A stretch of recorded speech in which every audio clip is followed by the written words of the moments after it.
নমস্কার, যুক্তি তর্ক সঙ্গে অর্কই আপনাদের স্বাগত।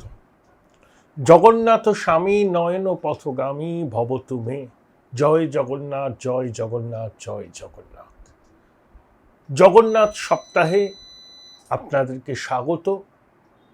মহাপ্রভুর আশীর্বাদে আপনাদের প্রত্যেকের জীবন আনন্দময় হয়ে উঠুক, এই প্রার্থনা করি অন্তর থেকে। দেখুন, দিদিমণির প্রলাপ আপনারা নিশ্চয়ই শুনেছেন। 15ই জুলাই দিদিমণি প্রলাপ বকেছেন, প্রায় 1 ঘন্টার কাছাকাছি ফেসবুক লাইভ করেছেন। দিদিমণি এখন সংবাদ মাধ্যমের সঙ্গে সরাসরি কথা বলছেন না, পাছে কিছু বেয়ারা সাংবাদিক অপ্রিয় প্রশ্ন করে ফেলে। এতদিন দিদিমণি অনুপ্রাণিত গৃহপালিত সাংবাদিকদের সঙ্গে স্বাচ্ছন্দ্য বোধ করতেন।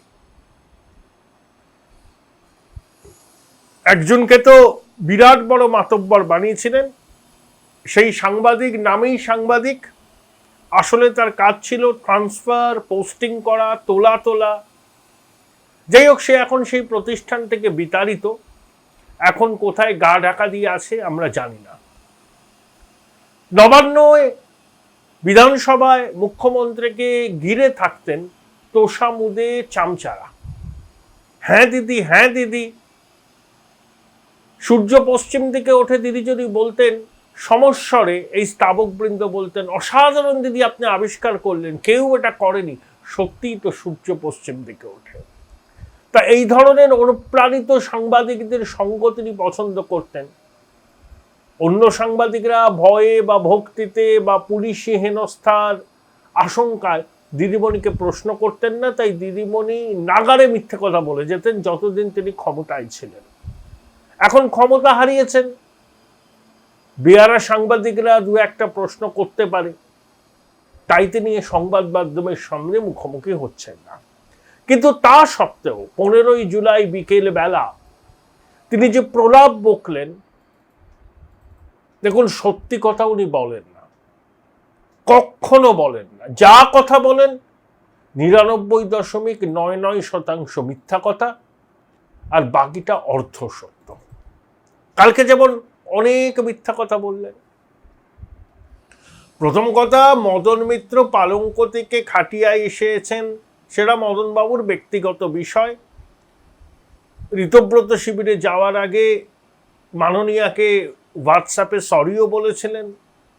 তো মাননীয়া বললেন, আমি বুঝতেই পেরেছিলাম ওর ছেলে বউকে ডেকেছে, ও নিরুপায়, সবার লাগেজ, সবার ব্যাগেজ ইত্যাদি, যেরকম বলেন ছন্দ মিলিয়ে কথা বলেন।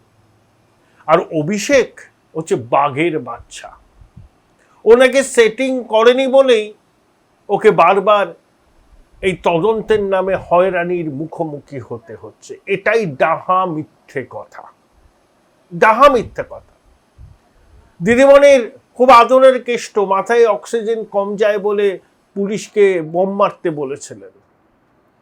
সেই কেষ্টও বলেছে নাকি ফোনে, দিদি তুমি চোখে দেখো না কানে দেখো, সত্যি সে লুকাস কি বিচিত্র এই দেশ। কেষ্টও বলেছেন যে খোকাবাবুর জন্যই তার জেল যাত্রা। কত 40 লক্ষ টাকা করে কি দিতে হতো, ভাইপো ট্যাক্স। আমরা তো শুনি কেষ্ট মুড়ির টিনে করে বীরভূম থেকে টাকা পাঠাতেন ক্যামাক স্ট্রিটে কালীঘাটে, এবং সেই মুড়ির টিনকে রীতিমতো প্রোটেকশন দিয়ে আনতো অনুপ্রাণিত পুলিশ অফিসারেরা। এগুলো আমরা সবাই জানি। ওই বললাম, দস্যু রত্নাকরদেরও বাল্মীকি হওয়ার স্বাদ জাগে, তাই এখন তারা এইসব কথা বলছেন, এগুলো আপনারা জানেন। কিন্তু অভিষেক সেটিং করেনি, ও বাঘের বাচ্চা, তাই ওকে এত হয়রানির মুখে পড়তে হচ্ছে। কে বলেছে দিদি অভিষেক সেটিং করার চেষ্টা করেননি? বছর 1.5-2 আগে তিনি কেন্দ্রীয় স্বরাষ্ট্রমন্ত্রী অমিত শাহের সাক্ষাৎ প্রার্থী হতে চেয়েছিলেন, বিভিন্ন মাধ্যম থেকে ফিলার পাঠিয়েছিলেন স্বরাষ্ট্রমন্ত্রীর কাছে, কিন্তু স্বরাষ্ট্রমন্ত্রী রাজি হননি। টুক করে কোনো সূত্র দিয়ে ভাইপো অমিতজির কাছে যাতে না পৌঁছতে পারে, সেটা নিশ্চিত করেছিলেন শুভেন্দু অধিকারী। সৌমিত্র খানকে বলেছিলেন দিল্লিতে তুমি ভাইপোর গতিবিধির উপর নজর রাখো। কে বলে যে ভাইপো সেটিং করতে যাননি? আরে সব থেকে বড় সেটিং বাজ। ও যখন বুঝতে পারলো যে তদন্ত সংস্থার তদন্তের গতি প্রকৃতি ওকে একদিন না একদিন বিপদে ফেলবে, তখন ও স্বরাষ্ট্রমন্ত্রীর সাক্ষাৎ প্রার্থী হতে চেয়েছিলেন। সুবিধা হয়নি, সময় পাননি, কারণ কেন্দ্রীয় স্বরাষ্ট্রমন্ত্রী এই ভাইপোকে হারে হারে চেনেন। আর ভাইপোর সঙ্গে সাক্ষাৎ, এই খবর যদি কখনো সংবাদ মাধ্যমে প্রকাশ হয়ে যেত, তাহলে পশ্চিমবঙ্গে বিজেপির খুব করুণ দশা হতো নির্বাচনী রাজনীতিতে। কেন্দ্রীয় স্বরাষ্ট্রমন্ত্রী বিচক্ষণ রাজনীতিবিদ এবং পশ্চিমবঙ্গে পদ্মফুল ফোটাতে তিনি বদ্ধপরিকর ছিলেন। তাই ভাইপো যতই ফিলার পাঠান না কেন, শেষ পর্যন্ত কেন্দ্রীয় স্বরাষ্ট্রমন্ত্রী তার আহ্বানে সাড়া দেননি। দ্বিতীয়ত, বিশ্বের এক তাবড় শিল্পপতির পুত্রের মাধ্যমেও বিজেপির শীর্ষ নেতৃত্বের কাছে বার্তা পাঠাতে চেয়েছিলেন ভাইপো, সেটাও সফল হয়। যখন দেখছেন এসব করেও কিছু হচ্ছে না, তখন তিনি অজিত পাওয়ার হতে চাইলেন। সিন্ধে নয়, অজিত পাওয়ার। আপনারা বলতে পারেন, কেন আপনি অজিত পাওয়ারের কথা বলছেন, কেন একনাথ সিন্ধের কথা বলছেন না? একনাথ সিন্ধে উদ্ধবের সঙ্গ ছেড়েছিলেন একটাই কারণে, যে বালা সাহেবের প্রতিষ্ঠিত শিবসেনা, যারা বিজেপির স্বাভাবিক মিত্র ছিল দীর্ঘদিন, সেই উদ্ধব গদির জন্য কংগ্রেস এবং এনসিপির সঙ্গে হাত মিলিয়েছিল। এতে বালা সাহেবের আদর্শ তার অবমাননা হচ্ছিল। তাই সিন্ধের যুক্তি অনেকটাই অকাট্য, কারণ শিবসেনার সঙ্গে কখনো কংগ্রেস আর এনসিপির মিলমিশ হতে পারে না। জল তেল কি মিশ খায়? কিন্তু অজিত পাওয়ার শরদ পাওয়ারের সঙ্গ ছেড়েছিলেন গদির জন্য, ক্ষমতার জন্য, উপমুখ্যমন্ত্রী হয়েছিলেন। 3 বছর আগেও এই খোকাবাবু চেষ্টা করেছিলেন পিসিমণিকে কিভাবে মুখ্যমন্ত্রীর পদ থেকে সরিয়ে নিজে বসা যায়। যখন দেখলেন সেটা সম্ভব নয়, তখন উপমুখ্যমন্ত্রী হওয়ার বায়না করলেন। খোকাবাবুর ধারণা ছিল, যদি তৃণমূল সংখ্যাগরিষ্ঠতার থেকে কম আসনে থাকে, মানে ধরুন 125-30, তাহলে বিজেপিকে তিনি সমর্থন করবেন দল ভাঙিয়ে, বিনিময়ে কোনো পদ প্রাপ্তি। সেই প্রস্তাবও দেওয়ার চেষ্টা করেছিলেন, কিন্তু বিজেপির শীর্ষ নেতৃত্ব ভাইপোর এই প্রস্তাবে সম্মত হয়নি। কারণ ভাইপোর সাথে হাত মিলিয়ে বিজেপি যদি এখানে সরকার গড়ত, মানে সেই রকমের সম্ভাবনা তৈরি হতো, তাহলে বিজেপির রাজনৈতিক ভবিষ্যৎ এই রাজ্যে প্রশ্নের মুখে পড়ত। বিজেপির নেতারা ঠিক করেছিলেন, যদি তারা ক্ষমতায় না আসতে পারেন, দায়িত্বশীল বিরোধীর ভূমিকা পালন করবেন, কিন্তু ক্যামাক স্ট্রিটের ফেরেববাজের সঙ্গে কোনো অবস্থাতেই এক বন্ধনীতে বসে সরকার করবেন না। ভাইপো চেষ্টা করেছিলেন প্রার্থী তালিকায় যত বেশি সম্ভব তার অনুগামীদের টিকিট দিতে, যাতে ভোট পরবর্তী পরিস্থিতিতে সম্পূর্ণ নিয়ন্ত্রণ তার হাতে থাকে।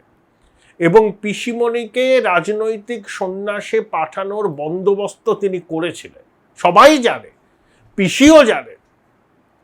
কিন্তু ওই অন্ধ স্নেহ,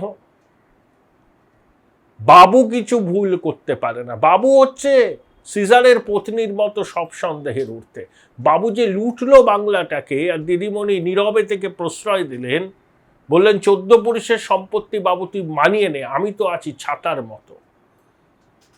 তাই সব জেনেও, সব বুঝেও পিসিমণি প্রশ্রয় দিয়েছেন। যখন তার কুর্সি নিয়ে ভাইপো টানাটানি করতে শুরু করলো, তখন পিসিমণি তার ডানাটা একটু ছেটেছিলেন, বলছিলেন আমি সংগঠন দেখব। খোকার সমস্ত ভৃত্যদের বিভিন্ন গুরুত্বপূর্ণ পদ থেকে পিসিমণি সরিয়ে দিয়েছিলেন, সে মুখপাত্র থেকে শুরু করে সাংগঠনিক পদ। কারণ খোকা যে বিদ্রোহ করতে চলেছে পিসিমণি সেটা আন্দাজ করেছিলেন, কিন্তু সেগুলো করতে পারেননি। তার কারণ একেবারে জনগণের গণতান্ত্রিক থাপ্পড়ে তোলামূল মুখ তুবড়ে পড়েছে, তাই খোকার পক্ষে এইসব ম্যাকিনেশন করা সম্ভব হয়নি।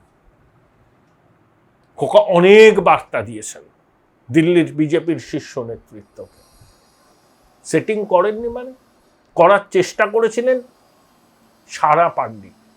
কারণ সর্বমুখ খোকা বাংলার রাজনৈতিক ডাকাত, সব লুটেছে খোকা, যেখান থেকে যা পেয়েছে মাল কামিয়েছে। সেই খোকার সঙ্গে কোন রকম রাজনৈতিক সমঝোতা বিজেপির কাছে রাজনৈতিক আত্মহত্যার সামিল ছিল। তাই বিজেপি খোকার এই প্রলোভনে পা দেয়নি। খোকার খুব রাগ, পিসিমণি সব জানেন, জেনেও তিনি মিথ্যা কথা বললেন। আর বাংলার মানুষের একটাই এখন দাবি, শিল্প, স্বাস্থ্য, কর্মসংস্থান ওসব তো ঠিক আছে, একটাই দাবি, ওগুলো তো হবে, এই সরকার সর্বতভাবে চেষ্টা করছে। কিন্তু খোকার জেল যাত্রা দেখতে চায় বাংলার মানুষ, সব শুভবুদ্ধি সম্পন্ন মানুষ। এমনকি তোলামূলের সঙ্গে এখনো রয়েছেন এমন মানুষও চান খোকা কবে জেলে যাবে। কারণ খোকা তো রাজনৈতিক নেতা নয়, রাজনৈতিক মাফিয়া। পশ্চিমবঙ্গের মানুষ এই রকম দুর্বৃত্ত রাজনীতিবিদ কখনো দেখেননি, আশা করব ভবিষ্যতেও দেখবেন না। অতএব পিসিমণি নির্লজ্জ মিথ্যাচার করার যে অভ্যাস তার একেবারে ছোটবেলা থেকেই সম্ভবত প্রায় 50টা বছর রাজনীতির অঙ্গনে কাটিয়েও ছোটবেলার অভ্যাসটা শুধরোতে পারেনি। এটাই হচ্ছে ট্র্যাজেডি, এটাই ট্র্যাজেডি। সবার লাগেজ ব্যাগেজ আছে তাই তারা ঋত তৃণমূলে চলে যাচ্ছে। দিদিমণি, আপনার লজ্জা করে না? আপনি মুখ্যমন্ত্রী ছিলেন, স্বরাষ্ট্রমন্ত্রী আপনি ছিলেন, যে যাদের লাগেজ ব্যাগেজ আছে তাদের বিরুদ্ধে ব্যবস্থা নেননি কেন? সিআইডি আপনার হাতে ছিল, তদন্ত করেননি কেন? বরঞ্চ সার্টিফিকেট দিয়েছিলেন। বালুর মতো একটা ডাকাত চোরকে বলেছিলেন দ্বিতীয় সবুজ বিপ্লবের নায়ক। আমরা কিছু ভুলিনি, বঙ্গবাসীও ভুলবে না। মিথ্যাচার করা পিসিমণি কোনোদিন বন্ধ করবেন না।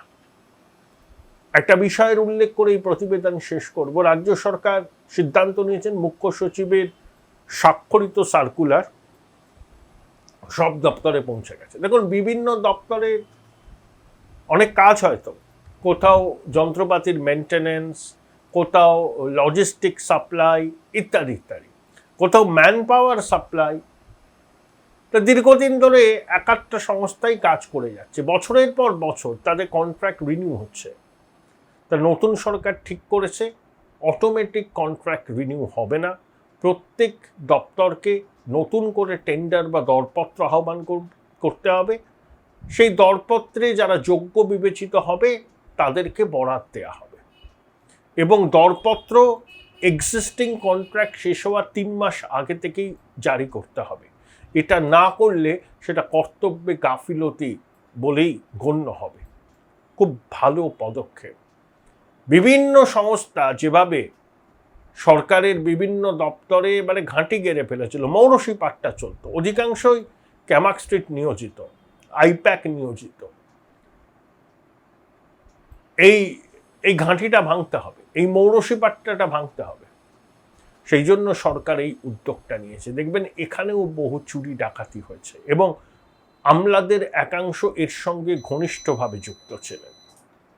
এই নিয়েও যদি তদন্ত হয়, কেঁচো খুঁড়তে কেউটে বেরোবে। আপনাদের স্বনির্বন্ধ অনুরোধ, চ্যানেল সাবস্ক্রাইব করবেন, থ্যাঙ্কস বাটনে ক্লিক করতে ভুলবেন না। এ ভাই ভাই, এটা মডেল না খাতা, আর কত ফটোগ্রাফি করবি? চুপ কর, সামনে মাধ্যমিক, নোট জোগাড় করে পড়তে হবে। কবে পড়বি ভাই? গ্যালারি তো নোটের লাইব্রেরি আর স্টোরেজে পিডিএফ এর ছড়াছড়ি। ধুর, কোনটা পড়বো কোনটা ছাড়বো কিছুই তো বুঝতে পারছি না। আরে তাহলে মৌলিক লাইব্রেরির বই পড়। ওদের সম্রাট এক্সক্লুসিভ সাজেশন বইগুলোতে পাবি সমস্ত গুরুত্বপূর্ণ এমসিকিউ, এসএকিউ ও বড় প্রশ্ন একেবারে উত্তর সহ। কমন পাবো তো? টপারদের জিজ্ঞেস কর। সম্রাট এক্সক্লুসিভ সাজেশন মাধ্যমিক, ভালো রেজাল্টের পাসওয়ার্ড। উচ্চ মাধ্যমিকের পর উজ্জ্বল ভবিষ্যৎ গড়তে NCHMCT পর্যটন দপ্তর, ভারত সরকারের hospitality and hotel management, Paschimbanga সরকারের মাকাউটের BBA BCA, fashion design, aviation tourism, culinary arts পড়ো SBI HM কলেজে। স্টুডেন্ট ক্রেডিট কার্ড ও ব্যাংক লোন পাবে SBI HM এ পড়লে। কোর্সের শেষে SBI HM দেশ ও বিদেশে চাকরির ব্যবস্থা করে থাকে। SBI HM হলো পশ্চিমবঙ্গের সেরা ম্যানেজমেন্ট কলেজ। SBIHM.com। বোলপুর শহরের কোলাহল থেকে মাত্র 20 মিনিট দূরেই রয়েছে সুন্দর রিসর্ট, যেখানে পেয়ে যাবে স্পেশিয়াস আর এস্থেটিক্যালি ডিজাইন রুম। তোমরা যারা গ্রুপে যাও তাদের জন্য আছে কমফোর্টেবল গ্রুপ স্টে অপশন, আর কাপলদের জন্য রয়েছে লাক্সারিয়াস সুইট রুম, তার উপর আবার ফ্ল্যাট 10% অফ। এখানে প্রকৃতির মাঝে তোমরা পেয়ে যাবে একটা সুন্দর সুইমিং পুল, ছোটদের জন্য প্লে এরিয়া আর একটা এস্থেটিক সেলফি কর্নার। প্রপার্টিটা পুরোটাই পেট ফ্রেন্ডলি, আর এখানে আছে অনেক কিউট ছোট ছোট র্যাবিটস। সকালের ব্রেকফাস্ট থেকে ডিনার পর্যন্ত পেয়ে যাবে একদম হোমলি কমফর্ট ফুড, যা এক কথায় অসাধারণ। বেঙ্গলি কুইজাইনের সাথে সাথে পেয়ে যাবে চাইনিজ আর নর্থ ইন্ডিয়ান অপশন। বিকেলে বনফায়ারের আলো, বন্ধুদের সাথে আড্ডা আর খোলা আকাশের নিচে গ্রাম বাংলার হাওয়া, পুরোটাই এক অপরূপ অনুভব। তাহলে বলো তোমরা কবে প্ল্যান করছো এই পিসফুল এসকেপটা? And don't forget to follow miss cupcake for more such travel updates.